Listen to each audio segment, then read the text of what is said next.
Picking up right where we left off. Let's go!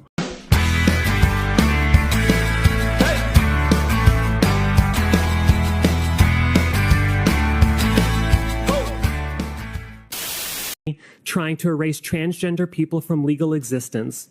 Let us look at what the national administration you back has actually done to us over the last 18 months.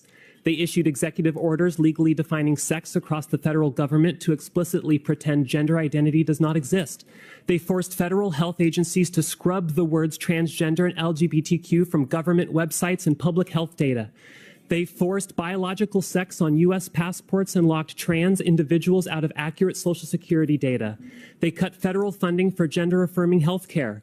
They reinstated the military ban, barred trans youth from playing sports, and stripped HUD housing protections, opening the door for trans people to be turned away at homeless shelters. You cannot separate yourselves from this. Your local politics do not shield you. You are a cog in the national machine. When you support an apparatus that strips us of our health care, our passports, our housing, and our basic legal identity, a ceremonial photo op is an insult.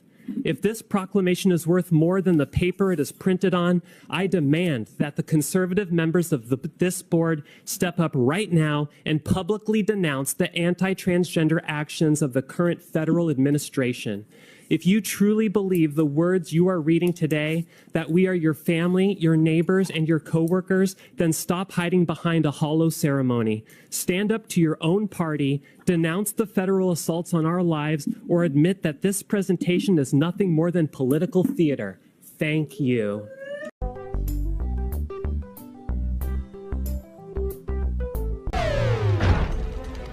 Decepticons attack.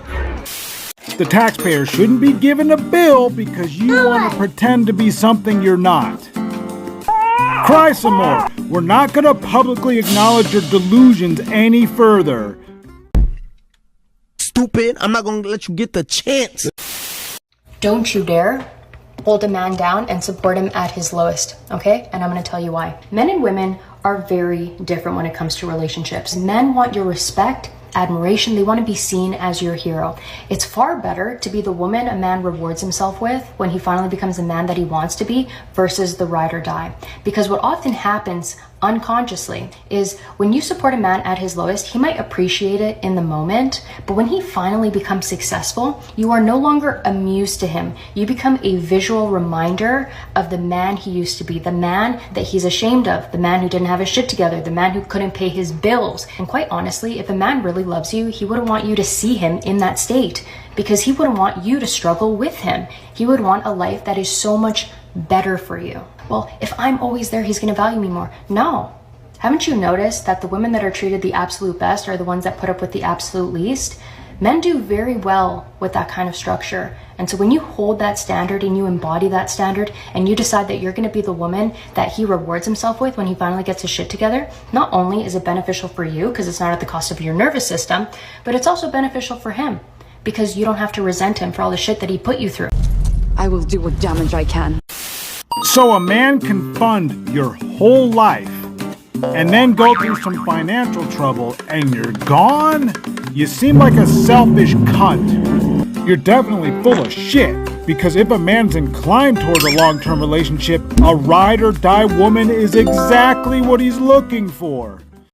But like, I want a boyfriend, which is so crazy. If y'all know me, I'm speaking to my friends, like, y'all know I'm happy single. Like, I like going on dates. I like meeting new people. I like my girl time, but I don't know. I've been getting this itch and I can't shake it. I want a boyfriend. I miss being in love. I miss doing life with somebody. And I don't know. I'm confident that this time it could be a healthy, happy love. You know what I mean? But how does one find boyfriend? Like.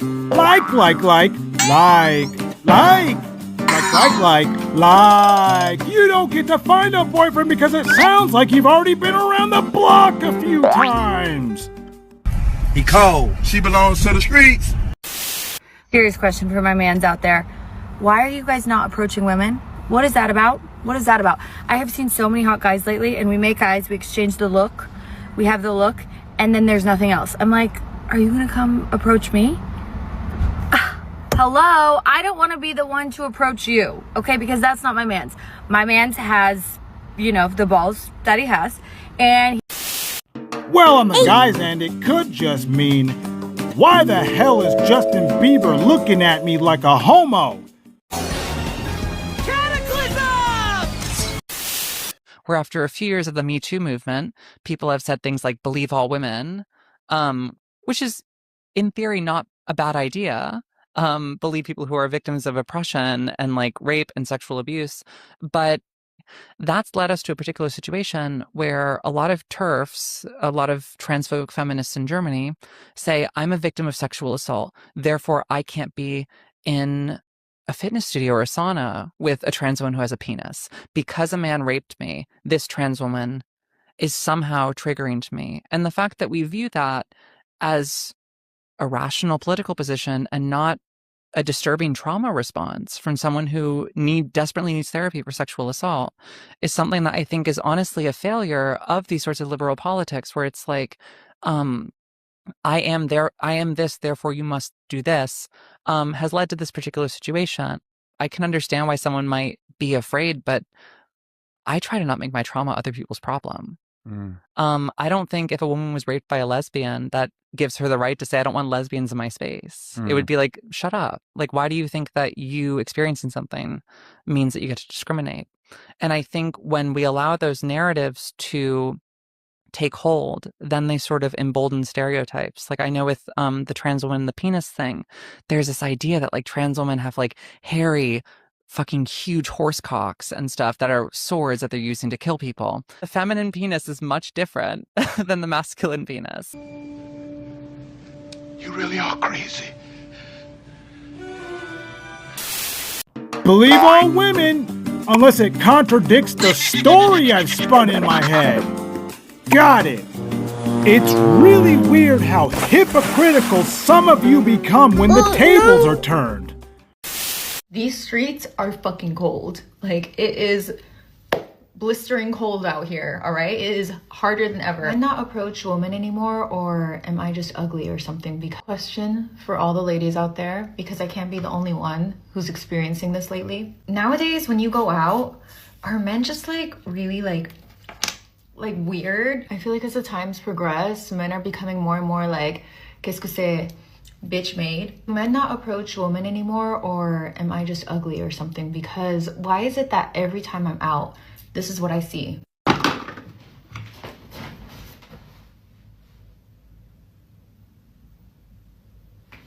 all I fucking see. That's all I see. Just eyes, like just...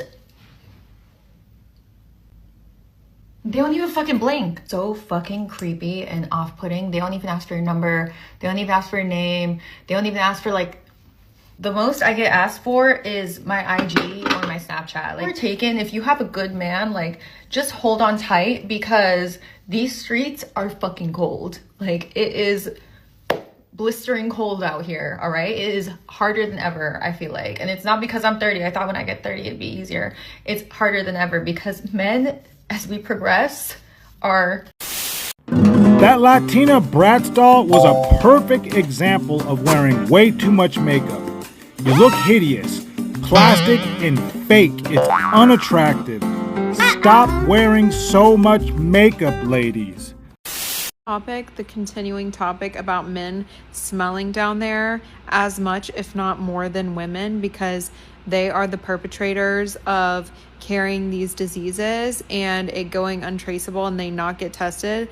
And then they give it to us, UTIs, yeast infections, BV, STDs, all that stuff. You know how many times I've heard of a man continuously giving women herpes and or HPV and having them develop cancer, and they just deny it even though they've passed it to so many women?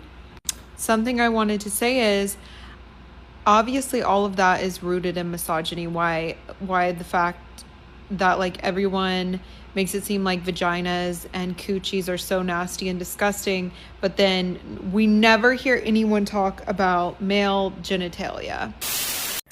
And do we have evidence to back up this smelly crotch claim? Or are we just salty that men could literally sniff out whores? My nose was invented for the task. How's it work? Just follow my nose. Are you guys finding dates? Like, seriously, where are you finding them? Because I've been on Hinge, Tinder, Bumble, Raya, and there is not one man that I find attractive within a 30-mile radius of me. And I'm not even being picky. Girls, rise up, because you know exactly what I'm talking about. I have an ego death every single time I get on Hinge. Before anyone's like, go outside. I literally am. I have been. They're not there either. The dating apps aren't working, going outside isn't working, my friends aren't setting me up with anyone. Like, what are you guys doing? Where are you finding these men? There were others, but she's a great example of a 4 or 5 believing she's a 10 and only deserving men she considers 10s as well. But the average men all around her, the men that she actually deserves, they may as well not exist. So I'm on a date, and so far I'm not sure if it's going well. He has not opened my car door, not complimented me once, and I had to pay for everything. I had to drive us. I had to pay for the gas to get here. I had to pay for the movie ticket. I paid for dinner. This is crazy. What do you have to say for yourself, sir? Either you're strong and independent or your ladies afforded certain societal privileges. You can't have both. And you do not get to enjoy privileges without taking on responsibility. I'm also just a little confused. If a man's in the little boy's position, then it's bad. But if a woman is in the little boy's position, that's a good thing. Except men and women are both equal. You want to square that circle for me, please? Test your logic.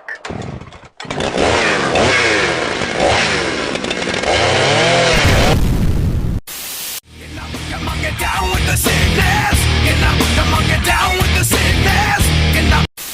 Get with a girl that's in her fucking 20s and live a normal life. Girls don't have that luxury. I'm now sitting here at 25 having to figure out how the fuck to get back in these fucking streets so I can figure out, so 10 years down the line, I'm not sitting there single still with my daughter being an only child. Like, I want to have a family. I want to have kids. I want to be happy. Like, I want all of these things.